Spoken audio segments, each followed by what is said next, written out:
ਝੋਨੇ ਦੀ ਸਿੱਧੀ ਬਿਜਾਈ ਕਰਨ ਵਾਲੇ ਕਿਸਾਨਾਂ ਵੱਲੋਂ ਚੂਹਿਆਂ ਦੇ ਹਮਲੇ ਬਾਰੇ ਕਈ ਵਾਰ ਸ਼ਿਕਾਇਤ ਕੀਤੀ ਜਾਂਦੀ ਏ। ਕਿਵੇਂ ਇਹਨਾਂ ਦੀ ਤਕਨੀਕੀ ਤਰੀਕੇ ਅਪਣਾ ਕੇ ਰੋਕਥਾਮ ਕੀਤੀ ਜਾ ਸਕਦੀ ਏ, ਇਸ ਬਾਰੇ ਜਾਣਕਾਰੀ ਦੇ ਰਹੇ ਨੇ ਮੁਖੀ ਜੀਵ ਵਿਗਿਆਨ ਵਿਭਾਗ ਪੰਜਾਬ ਖੇਤੀਬਾੜੀ ਯੂਨੀਵਰਸਿਟੀ ਲੁਧਿਆਣਾ ਡਾਕਟਰ ਨੀਨਾ ਸਿੰਗਲਾ जी। मैं डॉक्टर नीना सिंगला, मुखी जीव विज्ञान पंजाब एग्रीकल्चर यूनिवर्सिटी लुधियाना। किसान वीरों, जिस तरह की तुहानू पता है कि हुण सिद्धी बिजाई नाल झोना बीजिया जा रहा है, पर यह देखण विच आया है कि जिसों असां झोने की सीधी बिजाई करते हैं उहदे विच चूहिਆਂ ਦੀ ज़्यादा समस्या आउंदी है। जदों असीं कद्दू करके झोना बीजदे सीगे तां चूहिਆਂ ਦੀਆਂ ਜਿਹੜੀਆਂ ਖੱਡਾਂ ਨੇ ਉਹਨਾਂ 'ਚ ਪਾਣੀ ਭਰ ਜਾਂਦਾ ਸੀਗਾ ਤੇ ਚੂਹੇ ਜਿਹੜੇ ਖੇਤ ਨੂੰ ਛੱਡ ਕੇ ਚਲੇ ਜਾਂਦੇ ਸੀ। पर सीधी बिजाई करन दे नाल चूहे खेत दे विच ही रहिंदे ने ते फसल नूं उगण वेले बहुत नुकसान करदे ने।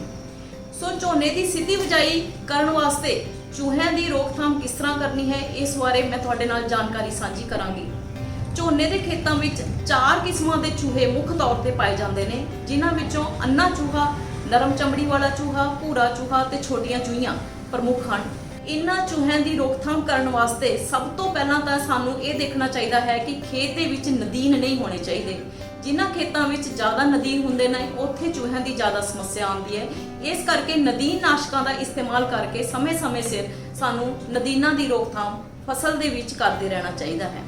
दूसरा, जदों वट्टां ज़्यादा चौड़ियां ते उच्चियां हुंदियां हन उस दे विच चूहे अपनियां ज़्यादा खड्डां बना के रहिंदे हन। इस करके खेत की तैयारी करन समय असां ये ध्यान रखना है कि जिहड़ियां वट्टां ने वो घट चौड़ियां ते घट उच्चियां रखणियां जाण। फिर जदों असीं रौणी करदे हां, रौणी करन वेले चूहिਆਂ ਦੀਆਂ खड्डां विच पानी भर जाता है, उस वेले चूहे अपनियां खड्डां चों बाहर निकल के भजदे ने। तां असीं चूहिਆਂ ਦੀ रोकथाम जिहड़ी है उन्हां नूं डंडिਆਂ नाल मार के ਜਿਹੜੀ ਆ ਉਹ ਅਸੀਂ ਕਰਦੇ ਰਹਿਣਾ ਚਾਹੀਦਾ। ਇਸ ਤੋਂ ਇਲਾਵਾ ਅਸੀਂ ਇਹ ਦੇਖਣਾ ਹੈ ਕਿ ਜੇ ਸਾਡੇ ਖੇਤ ਦੇ ਵਿੱਚ 10 ਤੋਂ ਵੱਧ 1 ਕਿੱਲੇ ਦੇ ਵਿੱਚ ਚੂਹਿਆਂ ਦੀਆਂ ਖੱਡਾਂ ਹਨ, ਫਿਰ ਅਸੀਂ ਚੂਹੇ ਮਾਰ ਦਵਾਈ ਦਾ ਇਸਤੇਮਾਲ ਕਰਨਾ ਹੈ। ਤੇ ਚੂਹੇ ਮਾਰ ਦਵਾਈਆਂ 2 ਤਰ੍ਹਾਂ ਦੀਆਂ ਨੇ ਜਿਨ੍ਹਾਂ ਦੀ ਸਿਫਾਰਿਸ਼ ਕੀਤੀ ਗਈ ਹੈ। ਇੱਕ ਹੈ ਜ਼ਿੰਕ ਫਾਸਫਾਈਡ ਤੇ ਦੂਸਰੀ ਹੈ ਬ੍ਰੋਮੋਡੈਨੋਨ। ਆਮ ਤੌਰ ਤੇ ਕਿਸਾਨ ਵੀਰ ਜ਼ਿੰਕ ਫਾਸਫਾਈਡ ਦਵਾਈ ਦਾ ਇਸਤੇਮਾਲ ਕਰਦੇ ਨੇ, ਪਰ ਉਸ ਦਵਾਈ ਜਿਹੜੀ ਹੈ ਉਸ ਦੀ ਸਹੀ ਮਾਤਰਾ ਚੋਗ ਦੇ ਵਿੱਚ ਨਹੀਂ ਪਾਉਂਦੇ ਜਾਂ ਫਿਰ ਉਸ ਦੇ ਵਿੱਚ ਪਾਣੀ ਦਾ ਇਸਤੇਮਾਲ ਕਰ ਦਿੰਦੇ ਹਨ, ਜਿਹਦੇ ਕਰਕੇ ਇਸ ਦਵਾਈ ਵਿੱਚੋਂ ਫਾਸਫੀਨ ਗੈਸ ਨਿਕਲ ਜਾਣ ਕਰਕੇ ਚੋਗ ਦਾ ਅਸਰ ਖਤਮ ਹੋ ਜਾਂਦਾ ਹੈ।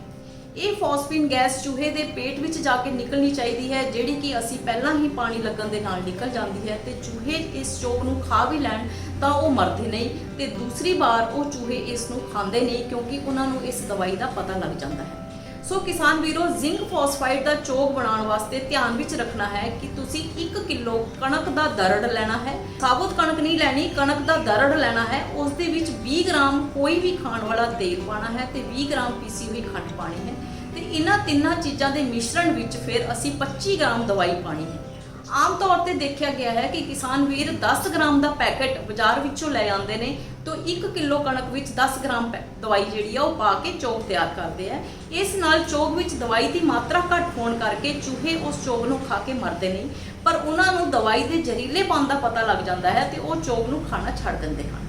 सो जदों भी जिंक फॉस्फाइड दवाई का चोग तैयार करना है तो 1 किलो कणक के दरड़ विच 25 ग्राम दवाई जिहड़ी है वो पानी है ते इस चोग दे विच कदी भी पानी नहीं मिलना चाहिए। जदों खेतों विच ये चोग रखना है उदों भी खेत सुक्का होना चाहिए है ते जदों इस दवाई नूं असी खेतों दे विच रखना है उदों ये ध्यान विच रखना है कि जदों फसल छोटी हुंदी है, जिस तरह कि हुण असी फसल बीजी हुई है ते असी उस वेले फसल छोटी होने कारण असी दवाई का जिहड़ा चोग है वो खुला खेतों दे विच नहीं रख सकते, क्योंकि दूसरे जानवर भी उसनूं खा के मर सकते हैं। इस करके असी चोग खड्डां दे विच रखना है। चोग तैयार करके कणक ढिली कागज़ की पूड़ी बना लैनी है तो उस दे विच 10-10 ग्राम चोग पा के असी खड्डां दे विच ਉਹ पूड़ी एक खड्ड दे विच एक पूड़ी 6 इंच डंडे दे नाल अंदर कर देनी है। ये कोशिश करनी है कि दवाई जिहड़ी है वो शाम के समय ही रखी जाए ताकि कोई होर जानवर उसनूं खा के ना मर सकन। इस दे नाल नाल असी ये दवाई की वरतों के नाल नाल असी जिहड़े चूहिਆਂ के कुदरती दुश्मन ने उन्हां दी भी सुरक्षा करनी बहुत जरूरी है, जिवें कि बिल्लियां हो गया, सप हो गए, उल्लू हो गए, ये भी चूहिਆਂ के कुदरती तौर पर रक्षा करते हैं। सो सानू इन्हां नूं मारना नहीं चाहिए। जिस तरह की गो हैगी है, सानू लगता है कि गो जिहड़ी हैगी है वो झोने का नुकसान करती है, बट किसान वीरों गो जिहड़ी एक मांसाहारी जीव है वो चूहिਆਂ नूं खाण वास्ते खेत विच वड़दी है, ਉਹ ਫਸਲ ਦਾ ਨੁਕਸਾਨ ਨਹੀਂ ਕਰਦੀ। ਇਸ ਕਰਕੇ ਸਾਨੂੰ ਗਊ ਨੂੰ ਮਾਰਨਾ ਨਹੀਂ ਚਾਹੀਦਾ। ਸੋ ਸਾਰੇ ਹੀ ਜਿਹੜੇ ਕੁਦਰਤੀ ਦੁਸ਼ਮਣ ਨੇ ਚੂਹਿਆਂ ਦੇ, ਜੇ ਅਸੀਂ ਉਹਨਾਂ ਦੀ ਸੁਰੱਖਿਆ ਕਰਾਂਗੇ ਤੇ ਅਸੀਂ ਕੁਦਰਤੀ ਤੌਰ ਤੇ ਵੀ ਸਾਡੀ ਚੂਹਿਆਂ ਦੀ ਜਿਹੜੀ ਹੈ ਉਹ ਰੋਕਥਾਮ ਜਿਹੜੀ ਕਰ ਸਕਾਂਗੇ। ਦੂਸਰਾ, ਕੋਈ ਵੀ ਇੱਕ ਤਰੀਕੇ ਦੇ ਨਾਲ ਅਸੀਂ ਚੂਹਿਆਂ ਦੀ ਪੂਰੀ ਤਰ੍ਹਾਂ ਨਾਲ ਰੋਕਥਾਮ ਨਹੀਂ ਕਰ ਸਕਦੇ। ਸੋ ਸਾਨੂੰ ਸਾਰੇ ਤਰੀਕਿਆਂ ਨੂੰ, ਵੱਖੋ ਤਰੀਕਿਆਂ ਨੂੰ ਸਮੇਂ-ਸਮੇਂ ਸਿਰ ਦੇ ਉੱਤੇ ਵਿਉਂਤਬੰਦੀ ਕਰਕੇ ਜਿਹੜੀ ਹੈ ਉਹਨਾਂ ਦੀ ਰੋਕਥਾਮ ਕਰਨੀ ਪਵੇਗੀ। ਤੇ ਜਿਹੜੀ ਸਿੱਧੀ ਬਿਜਾਈ ਨਾਲ, ਜਿਸ ਤਰ੍ਹਾਂ ਆਮ ਅਸੀਂ ਕਹਿ ਰਹੇ ਹਾਂ ਕਿ ਸਿੱਧੀ ਬਿਜਾਈ ਦੇ ਵਿੱਚ ਚੂਹਿਆਂ ਦਾ ਨੁਕਸਾਨ ਜ਼ਿਆਦਾ ਹੁੰਦਾ ਹੈ, ਇਸੇ ਵੀ ਹਰ ਫਸਲ ਦੇ ਵਿੱਚ ਕਿਸਾਨ ਵੀਰੋ ਚੂਹਿਆਂ ਦਾ ਨੁਕਸਾਨ ਹੋ ਸਕਦਾ ਹੈ ਜੇਕਰ ਅਸੀਂ ਸਾਵਧਾਨੀਆਂ ਨਹੀਂ ਵਰਤਾਂਗੇ। ਜਿਸ ਤਰ੍ਹਾਂ ਕਿ ਜੇ ਅਸੀਂ ਇਕੱਲਾ ਇੱਕ ਕਿਸਾਨ ਵੀਰ ਆਪਣੇ ਖੇਤ ਦੇ ਵਿੱਚ ਜੇ ਰੋਕਥਾਮ ਕਰੇਗਾ ਤੇ ਪੂਰੀ ਤਰ੍ਹਾਂ ਰੋਕਥਾਮ ਨਹੀਂ ਹੋ ਪਾਏਗੀ, ਕਿਉਂਕਿ ਨਾਲ ਵਾਲੇ ਖੇਤਾਂ ਦੇ ਵਿੱਚੋਂ ਮੁੜ ਚੂਹੇ ਫਿਰ ਉਸ ਦੇ ਖੇਤ ਵਿੱਚ ਆ ਜਾਂਦੇ ਨੇ। ਸੋ ਇਹ ਬਹੁਤ ਜ਼ਰੂਰੀ ਹੈ ਕਿ ਜਦੋਂ ਵੀ ਅਸੀਂ ਚੂਹਿਆਂ ਦੀ ਰੋਕਥਾਮ ਕਰਨੀ ਹੈ ਤੇ ਪਿੰਡ ਪੱਧਰ ਤੇ ਸਾਰੇ ਕਿਸਾਨ ਵੀਰ ਰਲ ਕੇ ਇੱਕੋ ਸਮੇਂ ਦੇ ਉੱਤੇ ਚੋਕ ਤਿਆਰ ਕਰਕੇ ਤੇ ਇੱਕੋ ਸਮੇਂ ਦੇ ਵਿੱਚ ਚੂਹਿਆਂ ਦੀਆਂ ਸਾਰੀਆਂ ਖੱਡਾਂ ਦੇ ਵਿੱਚ ਰਲ ਕੇ ਜੇ ਅਸੀਂ ਚੋਕ ਪਾਵਾਂਗੇ ਤੇ ਚੂਹਿਆਂ ਦਾ ਅਸੀਂ ਪੂਰੀ ਤਰੀਕੇ ਦੇ ਨਾਲ ਖਾਤਮਾ ਕਰ ਸਕਦੇ ਹਾਂ। ਕਿਸਾਨ ਵੀਰੋ, ਇਹ ਦੇਖਣ ਵਿੱਚ ਆਇਆ ਹੈ ਕਿ ਦਵਾਈਆਂ ਰਾਹੀਂ ਰੋਕਥਾਮ ਤੋਂ ਬਾਅਦ ਕੁਝ ਹੀ ਸਮੇਂ ਬਾਅਦ ਚੂਹੇ ਦੁਆਰਾ ਫੇਰ ਆਪਣੀ ਜਿਹੜੀ ਜਨਸੰਖਿਆ ਉਹਦੀ ਬ੍ਰਿਧੀ ਕਰਕੇ ਉਹਨੇ ਹੀ ਤਾਦਾਦ ਵਿੱਚ ਪਹੁੰਚ ਜਾਂਦੇ ਨੇ ਜਿੰਨੇ ਕਿ ਫਸਲ ਨੂੰ ਕੰਟਰੋਲ ਕਰਨ ਤੋਂ ਪਹਿਲਾਂ ਸੀਗੇ।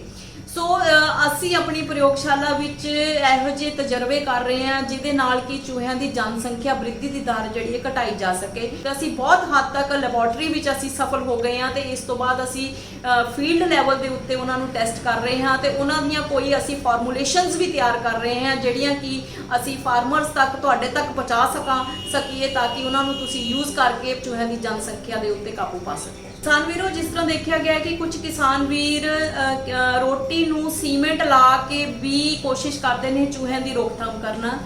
ਅਸੀਂ ਵੀ ਆਪਣੀ ਲੈਬ ਦੇ ਵਿੱਚ ਤਜਰਬਾ ਕੀਤਾ ਸੀਗਾ, ਬਟ ਉਹ ਸੀਮੈਂਟ ਖਾਣ ਦੇ ਨਾਲ ਅਸੀਂ ਦੇਖਿਆ ਕਿ ਚੂਹੇ ਜਿਹੜੇ ਆ ਉਹ ਮਰਦੇ ਨਹੀਂ।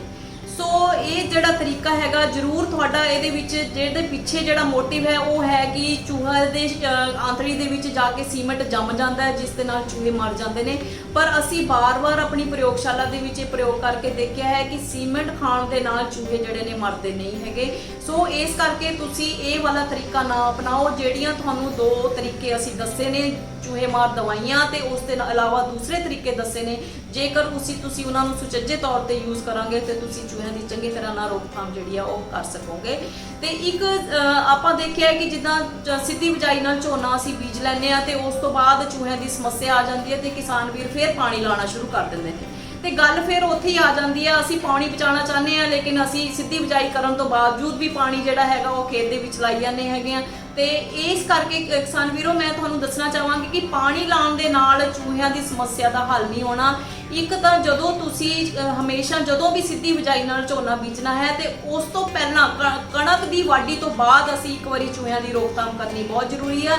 ਤੇ ਦੂਜੀ ਵਾਰ ਫੇਰ ਫਸਲ ਉਗਣ ਵੇਲੇ ਜਦੋਂ ਚੂਹਿਆਂ ਦਾ ਜੇ ਨੁਕਸਾਨ ਹੁੰਦਾ ਹੈ ਤੇ ਤੁਸੀਂ ਬ੍ਰੋਮੋਡੋਲਨ ਦਵਾਈ ਦੇ ਨਾਲ ਚੂਹਿਆਂ ਦੀ ਜਿਹੜੀ ਹੈ ਰੋਕਥਾਮ ਕਰਨੀ ਹੈ ਤੇ ਪਾਣੀ ਲਾਉਣ ਦੀ ਕੋਈ ਜ਼ਰੂਰਤ ਨਹੀਂ ਪਏਗੀ। ਫਿਰ ਜ਼ਿੰਕ ਫਾਸਫਾਈਡ ਦਵਾਈ ਜਿਹੜੀ ਹੈ ਇੱਕ ਵਾਰੀ ਜੇ ਅਸੀਂ ਇਸਤੇਮਾਲ ਕਰ ਲਈ ਤੇ ਦੂਸਰੀ ਵਾਰ ਉਸ ਨੂੰ ਘੱਟੋ ਘੱਟ 2 ਮਹੀਨੇ ਤੋਂ ਪਹਿਲਾਂ ਇਸਤੇਮਾਲ ਨਹੀਂ ਕਰਨਾ। ਜੀ ਵਾਰ 15 ਦਿਨਾਂ ਬਾਅਦ ਲੋੜ ਪੈਣ ਤੇ ਅਸੀਂ ਬ੍ਰੋਮੋਡੋਲਨ ਦਵਾਈ ਦਾ ਚੋਕ ਇਸਤੇਮਾਲ ਕਰਨਾ ਹੈ। ਜੇ ਤੁਸੀਂ ਬਾਜ਼ਾਰ ਵਿੱਚੋਂ ਇੱਕ ਕੇਕ ਮਿਲਦੇ ਹਨ, ਉਸ ਫਾਰਮ ਦੇ ਵਿੱਚ ਵੀ ਬ੍ਰੋਮੋਡੋਲਨ ਦਵਾਈ ਮਿਲਦੀ ਹੈ। ਉਹ ਕੇਕ ਪਰ ਸਾਨੂੰ ਮਹਿੰਗੇ ਪੈਂਦੇ ਹਨ।